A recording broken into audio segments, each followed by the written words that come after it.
Things You Should Know. I'm Trudi Daniels, and it was a rock and roll week. REO Speedwagon's Kevin Cronin was one of our guests on the WCSXX cast. And Kevin, hair is a little whiter, but he's still living the dream of picking up record royalties, seeing his music in movies. And of course, then there's the thing of something amazing coming along, like being part of Mashup Mondays on the KIMMEL show, doing Imagine REO Speed Dragons. We put that thing together in about a half an hour, right, just right on the spot, very little rehearsal. And, when young artists are into it and want to join in with us, man, it's just life affirming. It just makes you feel like, that the music keeps you young and it's great. It's the best. Then there's Eddie Money, who's on the CSX cast with us this week, too, to talk about how, of course, he's coming to DTE. He's going to be one of the first performers. He usually opens up the season. But Eddie tells us, shockingly, about a time when his career could have taken an extreme left turn. Cry, baby. I used to love Janis Joplin. I got a phone call from Big Brother and the holding company. And I went out and I auditioned for them, and they really, really liked me, and I was very excited about maybe being in the band.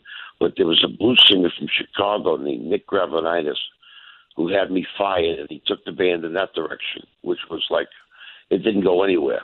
But then again, that's a twist of fate.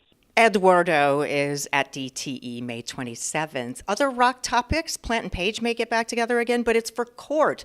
Actually, a judge has compelled them to come to his courtroom where the survivors of Spirits, Randy, California, are suing them for $1 and a credit on Stairway to Heaven. Plant and Page say they're coming voluntarily, but here's the rock star answer. They're flying in from London, so if their flight is on time, they'll be there.